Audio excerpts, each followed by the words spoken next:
Hall. I'm the director here at the center. At this time, I would like to give Governor Jim Justice a big United Technical Center welcome. Please give him a round of applause.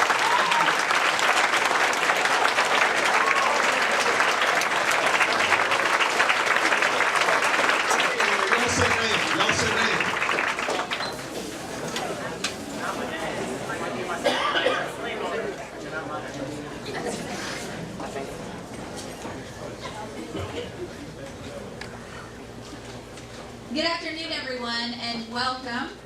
Thank you so much for being here. I'm excited to be here today to share with you a groundbreaking program that many have worked to develop that provides support, education, training, and jobs for West Virginians. I'm Lori Smith, lead coordinator with the West Virginia Department of Education, and I'm joined by many of our partners who have helped make this program possible. Jobs and Hope West Virginia is the state's comprehensive response to the substance use disorder crisis. Established by Governor Jim Justice and the West Virginia Legislature, this program offers support through a statewide collaboration of agencies that provides linked services to participants. State leaders recognize that turning the tide at this critical time requires the entire state working together to positively impact the issues that drive real change in the Mountain State. West Virginia is ground zero for a convergence of many of today's social, emotional, and socioeconomic challenges. We see them in our communities every day.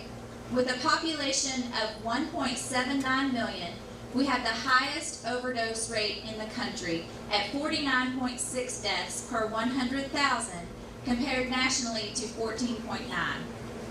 Our workforce participation rate stands at 54.5%, and our poverty rate is the fourth highest in the nation at approximately 19%. All of these factors weigh heavily on the state's social support infrastructure. At the heart of the Jobs and Hope program is a vision of providing West Virginians in recovery the opportunity to overcome obstacles that prevent them from establishing career success and strong family and community ties. This will allow participants to live up to their own aspirations while accomplishing the primary goal of putting West Virginians back to work. Jobs and Hope has placed 12 transition agents throughout the state. Transition agents provide participants the opportunity to overcome obstacles and barriers to employment so they feel empowered to move forward. These individuals have a broad range of expertise and knowledge of peer recovery, of state-assisted services, community services, nonprofit organizations, as well as workforce, career training, and higher education resources. The agents work to link participants to a network that leads to personal and professional success. Their role is to help navigate the support processes and give guidance to people who are transitioning back into society and into the workforce. While the target population is individuals in recovery from substance use disorder, Jobs and Hope is also open to any eligible participants who wish to eliminate barriers to employment. Funding has been given to several career and technical centers, like United Technical Center, community and technical colleges, and the National Guard to provide free training and certification program in certain high-need areas. Since the beginning of August, our transition agents have received over 480 referrals, and the Jobs and Hope program currently has approximately 300 participants. Other program incentives include access to a wide span of continued treatment and recovery providers, pursuit and funding for education, certification, and training, transportation and child care assistance, assistance with the DMV reinstatement process for driver's licenses, and if needed, assistance with the expungement process. Jobs and Hope is an important part of the recovery process for individuals as they rebuild their lives. Rebuilding their lives is the key to continuing to build and sustain a healthy and thriving state economy. A major partner in the development of this program has been West Virginia's Department of Health and Human Resources. Joining us today from the Department of Health and Human Resources is Rachel Thaxton, Assistant Director of the Office of Drug Control Policy. Her office's vision of how state resources can work better together has given us a good roadmap to follow. Please join me in welcoming Rachel Thaxton.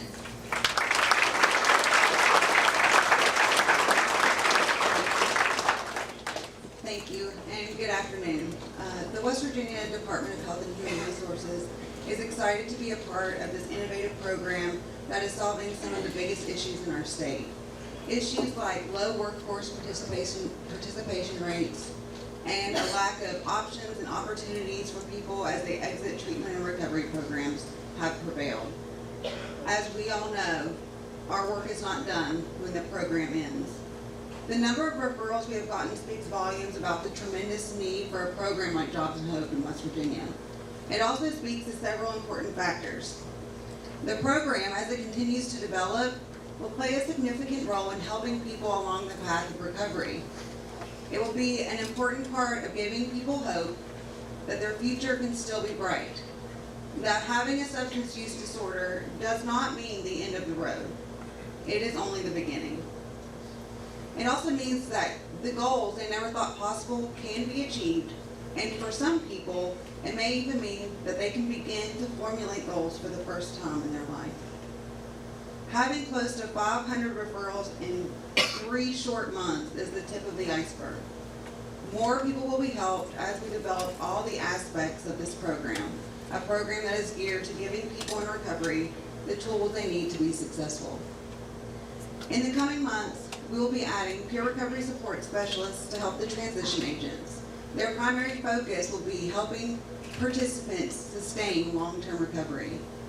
We will be assisting with transportation and child care, vision and dental care, and recovery housing to help people cement their recovery as we move forward. In January, the governor pointed us in the right direction.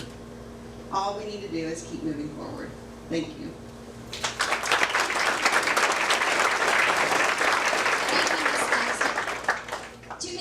Partnership Showcase, the West Virginia Department of Education has a huge role in the coordination of this statewide program with staffing and program management. The West Virginia Department of Education is also adding support to the statewide opioid crisis with programs like Reclaim West Virginia, which is a pre-K through 12 prevention education program, and with communities and schools. Clayton Birch is with us today. Mr. Birch and our state superintendent, Dr. Payne, feel strongly that the state's education system must play a bigger role than ever in addressing the needs of students and families. Please join me in welcoming West Virginia's Associate Superintendent of Schools, Mr. Clayton Birch. Thank you, Lori. So, for those of you who know they're going to try to script me and they try to give me something to read, it's just not going to work. So, it's not quite as bad as his. So, in January, like Rachel said, we were given this vision. And I got to be there on the ground level. For those that know me around both the state and those that know me around the nation, they know my early childhood background. And when Dr. Payne asked me, and he got this request to be part of this, he said, Clayton, what do you think? I said, this may actually be one of the kindest initiatives we've ever seen in the state of West Virginia since universal pre-K. One of the kindest, and I'm going to use that word very, very intentional, kindest initiatives we were on from the beginning. The team that's come together, you all have a pamphlet, you're going to see all the state agencies on the back, and the amount of force that gathered around this initiative was unbelievable. But at the heart of it was really something very, very simple. What do we need to move forward? And everybody, for our children and for the adults in the state, we all want the same thing. We want the best there is for them. And we tapped into resources that were already there. I'm going to introduce a few people and just recognize a few. One, we got to thank the legislature for recognizing and supporting us with funding. But we also have to thank several other folks. And there's one in the room too. He's one of 55 county superintendents. It's Dr. Mark Manchin sitting right up here in the front row. The programs that he has helped us put together, we already had 90 adult learning centers in the state, 20 advanced career education centers, and lo and behold, here comes Dr. Sarah Tucker with the career technical colleges. 27 locations in the state. I have never been part in the last 20 years of state government have I seen a K-12 and community and technical college step forward as an initiative such as this. So on behalf of Dr. Payne, the Department of Education, all of our superintendents, and our career technical colleges. Thank you for leading the way.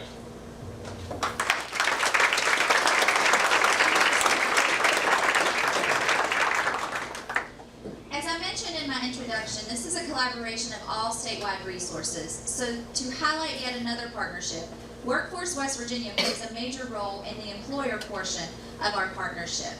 Today we have Mr. Donald Snyder with us. He's the manager of the local workforce office. Workforce has committed resources to Jobs and Hope participants, including dedicated career specialists to work specifically with every individual enrolled in Jobs and Hope. Services from their business development unit that works with over 37,000 employers to help place participants in jobs. A $5,000 fidelity bond to employers to protect them against risk when they hire at-risk employees. Paid work experience to employers that allow them to be reimbursed for up to 6 months of the employee's pay. And working to help employers receive a federal tax credit for hiring participants. The early success of this program is due to a team of transition agents. Many of them are here with us today. Serving as lead transition agent for the state, though, is Deb Harris. Please help me welcome Deb to share a few words from the transition agent's point of view.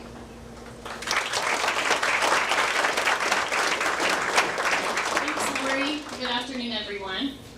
We often see on the news the devastation of substance use disorder, the overdose deaths, and the children left behind because of this terrible disease. Jobs and Hope is a step in the right direction for our state to lift those struggling and in need of guidance and support. Barriers are difficult to overcome, and instead of two things: give up any idea of things ever getting better, or say yes to the help being offered and take advantage of every opportunity in their path to improve their situation. Our transition agents help turn problems into opportunities. They encourage participants to think of their past as an asset rather than a liability. Many of the population we encounter have been told no time and time again. A recent study indicates that people who disclose their recovery from substance use disorder will be turned down for a job 75% of the time. Work is a critical piece of recovery for these reasons. It offers the opportunity to make progress toward goals, improves familial and social relationships, rebuilds financial stability, restores self-confidence, and gives a sense of purpose and a way to give back to the community.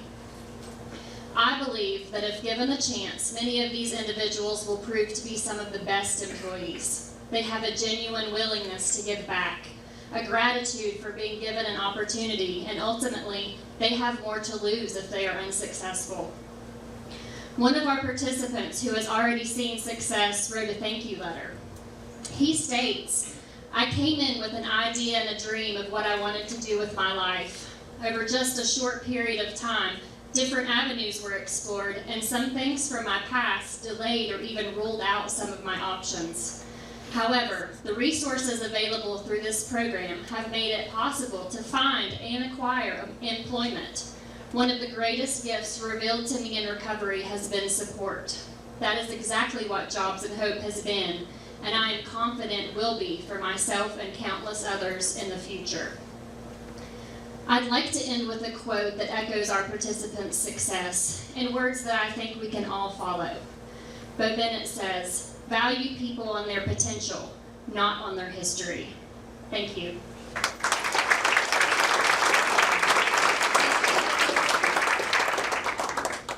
At the heart of all of this has been a man with a vision that more can be done to help West Virginians struggling to recover and re-enter society. His vision and support for this program of introducing and welcoming the governor of our great state of West Virginia, Governor Jim Justice.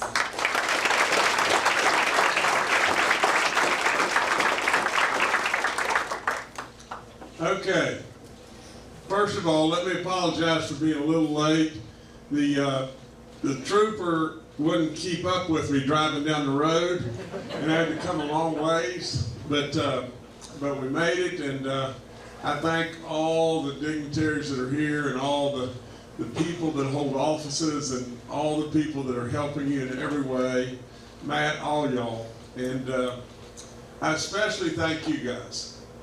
Now let me just tell you how this all came into being. You know, I'm a real believer, and all of us, this touches all of our lives if you just really dial in and think about it. Oftentimes, inventions that are so difficult to think of, then when they are invented and somebody comes up with that idea, everybody says, well, gosh, I could have done that.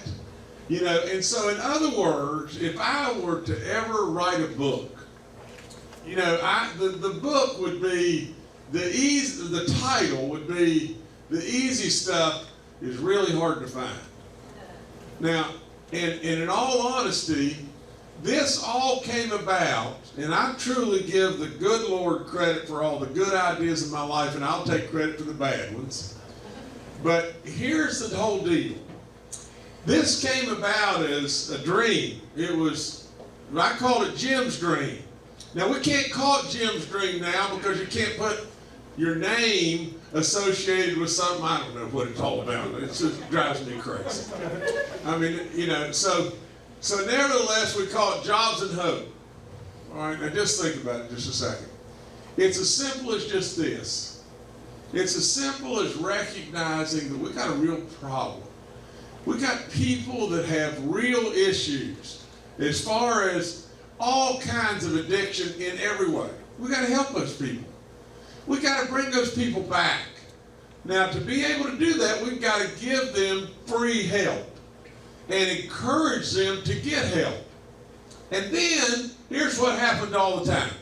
We did a lot of that, and then we turned them out and said, okay, now you're in good shape now, go on with your life. And every time they tried to get a job, they couldn't get a job, or they weren't trained to be able to get a job, or maybe they had lost their driver's license, or maybe they had a misdemeanor that we were going to try to get rid of, that we couldn't get rid of, and before you know it, they ended up right back where they were. Now, this is not rocket science. Here was my dream, and it was as simple as this. Give them the treatment to get rid of the addiction. Train them how to do a job. Then go out and try to find and get them a job. And then on top of all that, give them a pathway to expungement of the mistakes that they've made or the slip that they've done in their life. Give them that opportunity.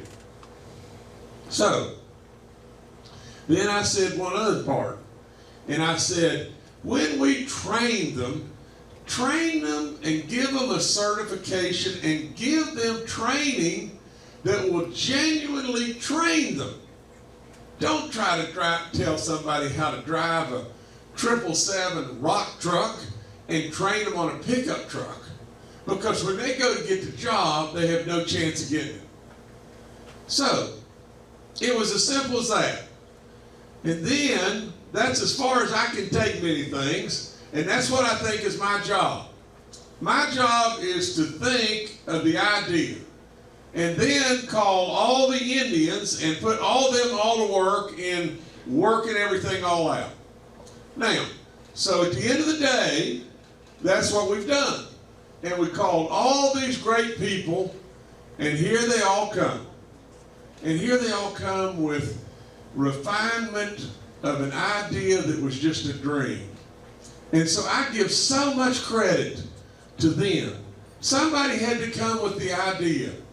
Now, will this solve everything that's our problems today? You know, like the transition agents. That is brilliance, because that gives you someone to talk to. The other thing that people miss in all this is we wanted people that didn't even have an addiction problem. This is for everyone. People that just want to learn how to do something and be able to get a good job. Can you imagine the great jobs that are out there in West Virginia today? Can you imagine the number of jobs that are probably approaching $100,000 a year, that we can't even find people to have those jobs. Can you imagine what a great life you'd have? A great life with a job like that and living in paradise. It's right there for you. It's right there for you. Now we've given you a pathway. A pathway if you had no addiction problem whatsoever, you just wanted to have training. A pathway if you've got a real addiction problem to be able to get away from all that stuff and to be able to get on with your life. A pathway to do this, to reunite our families back together. To be great West Virginians like I know you are in every way. I could never on anything be more proud, because I would tell not all of y'all in the back, all of y'all in the back plus all of y'all in the front and all of you behind, until we realize in this state that we have a problem that is teetotally going to cannibalize us, and it will cannibalize us if we don't stop it. Now, we'll never be able to get rid of it, but we've got to absolutely believe we've got a problem until we can stop it. Now, for y'all in the back, I'm going to give you one little tidbit of wisdom here today. And that is just this. What would you say if I said, what do you got to do to get better? What would you say? Come on, speak up. What would you say? Study. What now? Study. Study. That's right. What else? Work hard. Love yourself, right? Work hard. Work hard's right. What else? Encourage others. Pass a drug test. To do better. Pass a drug test is right. I'll buy that. And I think I heard somebody say love others. Now here comes my wisdom. My wisdom is just this. In all of our lives, if you want a pathway that will start you instantaneously to get better, you got to admit you're doing something wrong. It's as simple as that. If I were an alcoholic with a real problem, if I'm going to really truly get better, I'm going to have to stand up in front of God and everybody and say, I'm an alcoholic. And I'll instantaneously move on my way. I won't get there by practicing harder at it. I'll promise you that. When you get saved in the church, the first thing you do is stand up and say, I'm messing up. It is the foundation to every single thing. When you can truly say, I'm messing up on something, and mean it, you're on your pathway to getting a lot better.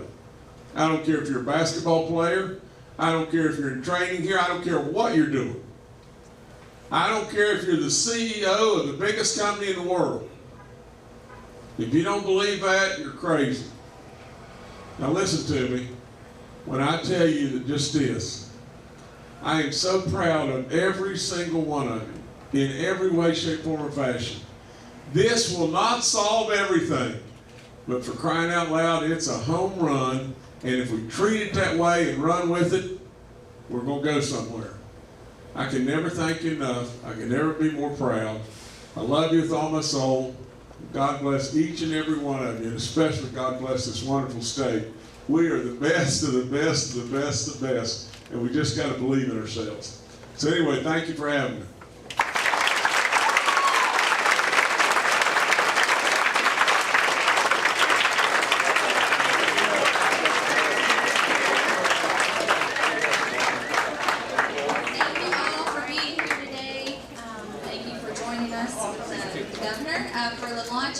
Jobs in Hope, West Virginia. Thank you to United Technical Center for hosting us, their director, Mr. Matthew Call, Superintendent Mr. Manchin, and the Harrison County Board of Education for hosting us. For those interested in becoming a participant in the program, we receive referrals in a number of ways: recovery partners, workforce offices, Division of Corrections and Rehabilitation